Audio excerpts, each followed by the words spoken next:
Very good morning and welcome to the Breakfast News on Rajya Sabha television. I'm Aishwarya Kapoor with you. Let us start the bulletin with the headlines. Second half of the budget session from today, government looks to pass several key bills including GST legislations. Opposition to press for discussion on Delhi University protest and fishermen issue. SBI defends move to levy penalty on non-maintenance of minimum account balance, says need to offset cost of managing Jan Dhan accounts. Polling in Karnprayag in Uttarakhand and Alapur in Uttar Pradesh today, over 60% voting in the final phase in UP and 86% in Manipur on Wednesday.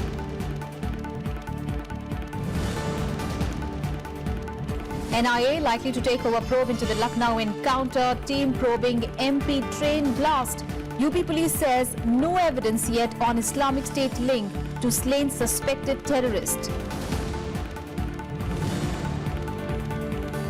And a criminal probe into the release of documents on CIA hacking tools. FBI, CIA coordinating inquiry after WikiLeaks publishes files.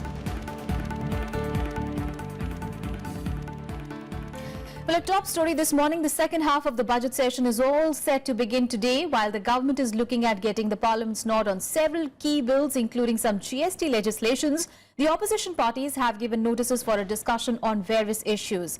Here are all the details. After a 2-month-long bitter electoral campaign in 5 states, political leaders are all set to return to Parliament for the second half of the budget session from Thursday. In addition to concluding the discussion on general budget, the government is hoping to getting parliamentary approval for the sum of its bill, including the laws related to the GST regime. अच्छा बहस हो जाए विषयों के बारे में, budget का सत्र है, इसलिए बजट के बारे में विस्तार से चर्चा के लिए सरकार तैयार है। मैं चाहता हूं सभी पॉलिटिकल पार्टीज भी इस सेशन को सार्थक बनाने के लिए सब लोग से सहयोग हम लोग चाहते हैं। The opposition parties on the other side are planning to corner the government on several issues. While the main opposition Congress is likely to raise the issue of recent protest in Delhi University, others have given notices on different issues. Trinamool Congress has given notice under Rule 267 on the issue of Aadhaar cards being made compulsory for infants and midday meals. DMK MP Kanimuri has also given notice under the same rules on the issue of Tamil Nadu fishermen. The proceedings in the upper house are likely to be adjourned on Thursday after paying respects to Congress MP Hajil Abdul Salam, who had passed away during the session break. With the results of assembly polls set to be announced on March 11th, both the houses are likely to witness a lot of action after a 3-day break for Holi. Vishal Dahiya's report for Rajya Sabha TV. On to some other news now. Well, Finance Minister Arun Jaitley has mooted the need for reforms to prevent use of money power in elections to the Rajya Sabha and legislative councils. Well, on the subject of general elections, he advocated models for transparent electoral funding. Jaitley also outlined practical problems in bringing parties under RTI. Finance Minister Arun Jaitley on Wednesday underscored the need for reforms in the elections to the Rajya Sabha and the Legislative Council. He pointed out that despite measures to stop cross-voting in Rajya Sabha, extra votes of MPs do help wealthy candidates. He said in this regard, even legislative councils need big improvement. You can donate these bonds only to a political party. And these are redeemable, let us say within a period of 4 weeks, if such a time is fixed, or 3 weeks, whatever is the time the scheme will fix, of the purchase of the bond, in only one account of that political party, which has to be pre-declared to the Election Commission. So every recognized political party will have one account, it will declare to the Election Commission. At the conference focusing on Indian politics and election reforms, the Finance Minister answered questions on issues relating to election funds, simultaneous elections and bringing political parties under RTI. In this regard, he emphasized the need to make elections cashless while mooting the need for electoral bonds. The Rajya Sabha voting is a transparent voting. You have to show your vote, and if you vote against the decision of the party, you get out. But the problem still remains. So what does a party do when you have that last seat phenomena? I had, in the context of Karnataka, some years ago suggested to some friends that if you have this phenomena, rather than allow undeserving candidates to come in, by this process, allow an eminent citizen. It could be some former chief of the armed forces or a former judge or some eminent author who's politically not aligned to come in, so that such people can also have a voice in the upper house. It's better than having a money bag just enter. The finance minister, however, denied that parties resort to exorbitant or avoidable spending during campaigns. He described the recent note ban a better step and said reforms like cashless system and GST could help improve the electoral process. Pancharan Mishra's report for Rajya Sabha TV. On to the other top story of the day. Well, the State Bank of India has justified its move to levy penalty on non-maintenance of minimum balance in its accounts. Well, the state lender said that there is a need to balance out the cost of managing large number of Jan Dhan accounts. Also, the bank says that most of the account holders need not worry about penalty as they already maintain the minimum balance. Well, the penalty will not be applicable to the Jan Dhan accounts and would be minimum for rural branches. Well, the new charges would be applicable from 1st of April this year and has been reintroduced after 5 years. Well, as per the list of revised charges, the penalty will be up to 100 rupees plus the service tax. In metropolitan areas, there will be a charge of 100 rupees plus service tax if the balance falls below 75% of the minimum balance of 5,000 rupees. Well, if the shortfall is 50% or less of the minimum balance, then the bank will charge 50 rupees plus service tax. Charge हम लोग इसलिए लगा रहे हैं कि लोग ATM में जाते हैं, कैश निकालते हैं, फिर वही कैश जाके किसी को देते हैं, वो आदमी फिर वो कैश लेके उसको काउंट करता है, हिसाब करता है, फिर जाके बैंक में डिपॉजिट करता है। तो इस तरीके से जो कैश जो है उसमें भी खर्च है। ऐसा नहीं है खर्च नहीं है, आपको नहीं दिखता है क्योंकि उसके लिए हम लोग कोई चार्ज लगा नहीं रहे हैं। लेकिन कैश को छापने में, उसकी हिसाब रखने में, उसको ट्रांसपोर्ट करने में, उसको सिक्योरिटी देने में, उसको काउंट करने में, रिसाइकल करने में, हर कुछ में पैसा लगता है, चार्जेस लगते हैं। वो चार्जेस आम टैक्स पेयर्स भरते हैं, डायरेक्टली नहीं लगता है, लेकिन आम टैक्स पेयर्स ही भरते हैं, नहीं तो आएगा कहाँ से। खाली यही नहीं, एटीएम को लगाने में, उसको ठीक से चलाने में, सारी चीज में कॉस्ट होती है।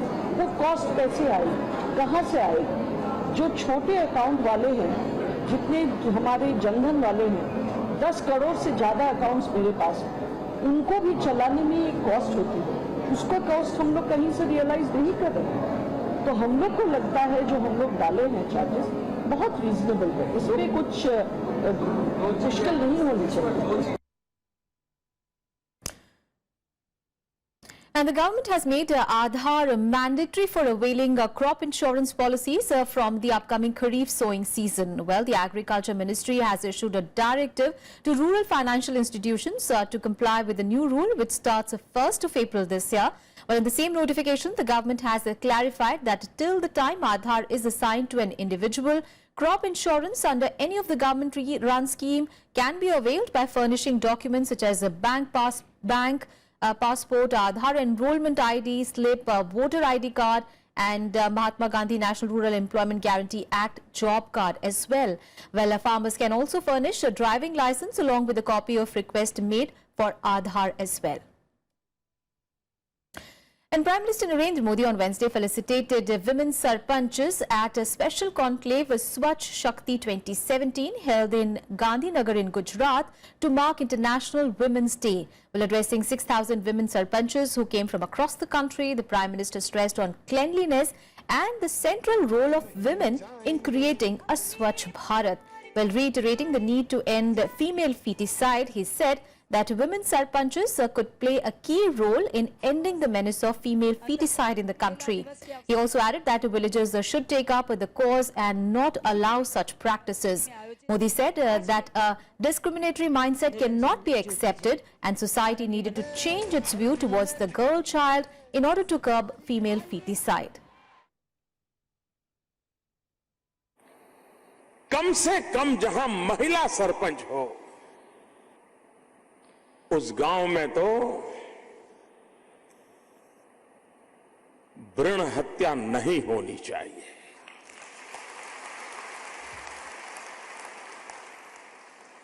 मां के गर्भ में बच्ची को मार देने का पाप उस गांव में कतई नहीं होना चाहिए। और वो जागरूकता का काम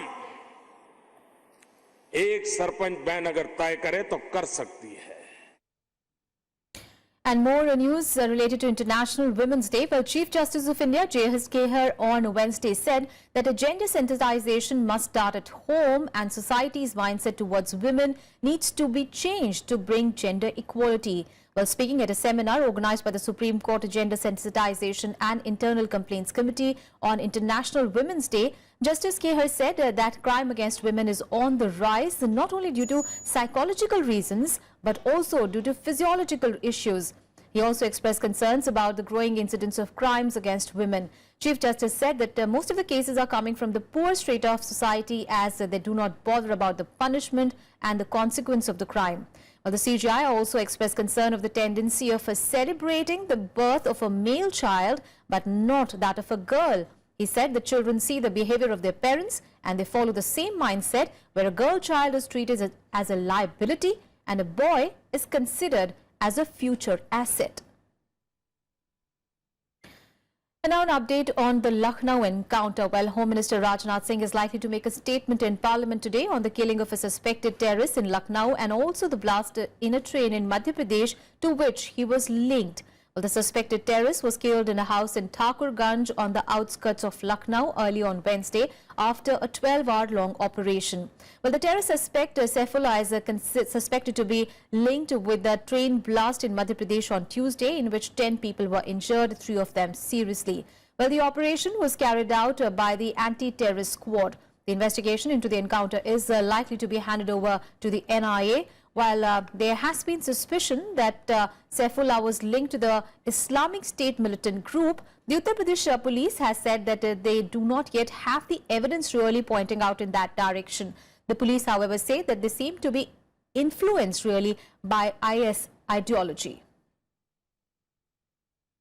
सबसे बड़ी बात है ये इन्फ्लुएंस हो जाते हैं, प्रभाव में आ जाते हैं और अपना आचरण और कंडक्ट उसी तरह से वो करने लगते हैं।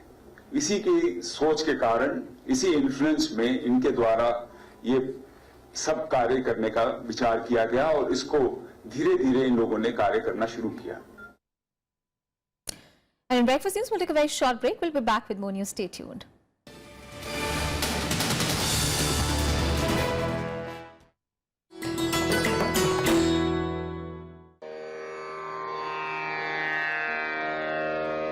The sacred relics of Buddha were unearthed in Piprava in Uttar Pradesh. Buddhist monks from all over the world visit the National Museum to pay their respects. These charred bone fragments of Buddha are housed in the gold canopy gifted by the royal family of Thailand.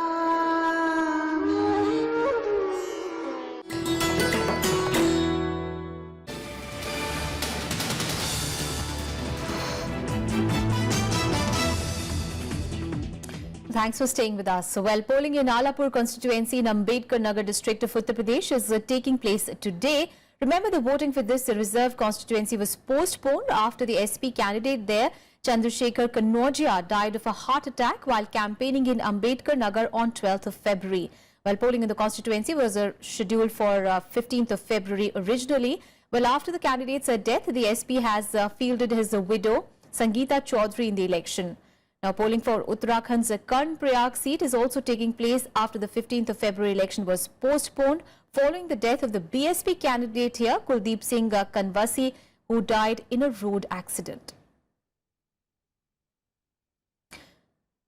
And then Uttar Pradesh registered a turnout of 60.03% in the 7th phase of assembly elections. Now, well, voter turnout on these seats was 57.92% in 2012. Now, 40 constituencies, including Prime Minister Narendra Modi's Lok Sabha constituency of Varanasi, went to the elections on Wednesday, while the final leg of the elections had witnessed extensive campaigning from the stalwarts of all the leading political parties. The 7th and final phase of elections in Uttar Pradesh concluded on Wednesday. Elaborate security arrangements were made in all districts where polling took place without major disruptions. Technical snags in electronic voting machines were reported in Mirzapur and Badoi. In Jaunpur, Harendra Pratap Singh, the BJP candidate from Jafarabad, and 4 others were arrested for allegedly carrying voters to polling booths in 2 vehicles. Senior BJP leader Murli Manohar Joshi cast his vote in Varanasi, while Apna Dal leader and Union Minister Anupriya Patel cast her vote in Mirzapur. जहां तक हमारे गठबंधन का सवाल है तो मुझे पूरा विश्वास है कि हम एक-एक सीट जीतने जा रहे हैं और उत्तर प्रदेश के अंदर अगली सरकार एनडीए गठबंधन की ही बनेगी. Many women and senior citizens queued up outside the polling stations to cast their votes. First of all, we want change. We want UP out of crime. Education. Education is must. विकास वाली सरकार आवे और बुनकर के लिए काम करे. बुनकर की समय स्थिति बहुत चौपट है. बुनकर की मुद्दे है बिजली मिले, पावर लूम कायदे से चले और क्या. हम दिया कि अच्छी सरकार मिले, जनता का काम हो, विकास हो और क्या चाहिए. इस बार हम लोग को जो नारा दिया गया है कि कहो दिल से अखिलेश फिर से, हाँ ये हम लोग को अखिलेश को लाना है. 7 districts including Ghazipur, Varanasi, Chandauli, Mirzapur, Badoi, Sonbhadra and Jaunpur went to polls on Wednesday. The results will be declared on March 11th along with those of Manipur, Uttarakhand, Goa and Punjab. It's a spectacular way to celebrate International Women's Day and see an overwhelming participation of women in this democratic process. Since morning, women have come out in large numbers to exercise their franchise. There has been an upsurge in women voter turnout, and in 2014, the turnout touched a record mark of 65%. The Election Commission this time around has unleashed a barrage of measures to motivate women voters so that they come out in large numbers and exercise their franchise. Reporting from Varanasi, with camera person Arvind, I'm Kriti Mishra for Rajya Sabha Television. And Manipur also went to polls yesterday, and a record 86% turnout has been registered in the second phase of the polling in the state, while Congress and the BJP are in a tough fight on all the 22 seats that went to polls yesterday. Ram Sharmila's Praja Party is the new entrant here. Well, Sharmila, remember, is in direct contest with the Chief Minister of the state, Bobby Singh, at the Thaubal seat. Well, barring a few incidents of clashes between communities and party workers, well, the election remained peaceful. And remember, counting of both the phases will take place on 11th of March. For the last 4 months, the Senapati area was one of the worst affected by United Naga Council economic blockade. But on Wednesday, the place was bustling with people queuing up to cast their vote. Right since 5 a.m., a trend that continued till 3 p.m. A tentative turnout, because we have figures of only 75% of the polling stations, remaining 25% are very far flung with no communication means, so the figures have still not reached. But from the balance 75% figures, the total turnout for this phase has been 86%. Related to this prevailing situation, problem Naga are one in favor of to stand for this program. We need support, public support, or the majority of the people are supportive in favor of the this prevailing situation problem. The youth and girls are voting for the government that will give them jobs and development. A paid job. Because even the merit student people, they are not elected, and then only those who are not qualified, they are elected by giving money and all. That is what I want. Because even the merit student people, they are not elected, and then we're unemployed. Polling was equally healthy in Thobal, the home constituency of Chief Minister Bobby Singh, where he is up against Ram Sharmila. Every citizen of this country has right to contest. Let her also contest. We are extremely happy. We are always most welcome. When he was in the hospital, and by the time also I appealed to her, please break your fast and democratically let us fight your aims and objective. Let us fight together. That is common cause for us also. With the paramilitary forces on vigil, the district police were welcoming new voters with a gift as encouragement. We are trying to reward the first-time voters. You are rewarding the first-time voters, so that there should be an environment from the very beginning.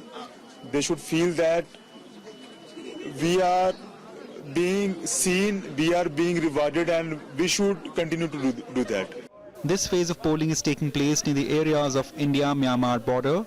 Opposed to Nagas on many issues, the Kuki community is in a majority here. With the BJP wooing them in a big way, it will be interesting to see if votes get divided here. The second phase of elections in Manipur is most important for Naga politics and the future of economic blockade. It will be interesting to see that whether the monopoly of a particular group in Naga politics is broken in this phase or not. However, the most important question is what will be the future of economic blockade, because most of the people are suffering from it and even people have gathered for voting in large numbers. Akhilesh Suman for Rajya Sabha television with camera person Prasanto in Senapati of Manipur.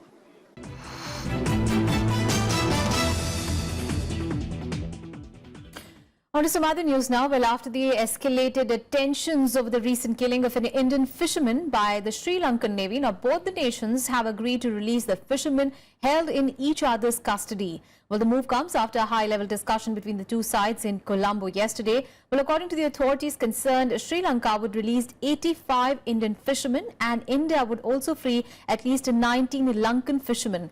But it is in the backdrop of the current controversy where the Sri Lankan Navy has been accused of opening fire on an Indian fisherman and killing one of them. The Lankan Navy has, however, denied the allegation and has ordered an investigation into the incident. Colombo has also emphasized on maintaining good relationship with India.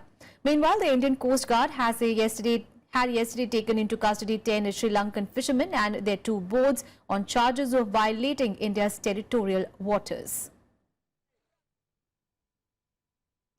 On to some international news now. Well, the governor of the US state of Kansas has written to Prime Minister Narendra Modi expressing regret at the alleged racial attack in which an Indian engineer was killed.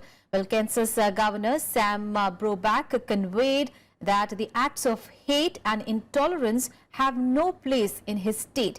He said, and I quote him now, "As the governor of the state of Kansas, I would like to express my deep sadness and profound regret at the terrible act of violence committed against Srinu Kuchibotla and Alok Madasani. The people of Kansas share my shock and horror. Words cannot express the sorrow for what we feel for Srinu's wife Sunanya and his family in Hyderabad." Unquote. Remember, Srinivas Kuchibotla, who was killed, and Alok Madasani, another Indian, was injured in Kansas last month in an alleged racial attack after the gunman was heard shouting, "Get out of my country." The Kansas incident and the 2 hate crime incidents against Indians and Indian Americans since then has sent shockwaves among the Indian community in the US. Earlier on 4th of March, Indian Foreign Secretary S. Jaishankar, on a visit to the United States, also expressed confidence in President Donald Trump's administration's endeavor to bring the perpetrator of the Kansas shooting to justice. Staying with the US, the federal criminal investigation has been launched into WikiLeaks' publication of documents detailing alleged CIA hacking operations. Well, the FBI and CIA will be coordinating this inquiry. The developments came after WikiLeaks published thousands of files on Tuesday that allege that CIA has become the preeminent hacking operation, sneaking into high-tech phones and televisions to spy on people worldwide. Well, the investigation now will look into how the documents came into WikiLeaks' possession, who might have leaked them. Are there other unpublished documents that WikiLeaks has in its possession? All these questions would be answered. While so far, the CIA, FBI and the White House have declined to comment on the authenticity of the files, authorities say that President Donald Trump was extremely concerned about the security breach. As you can imagine from the president's previous comments, he is extremely concerned about this, about these allegations, about this, about the potential that something, if this were true, would have on our national security.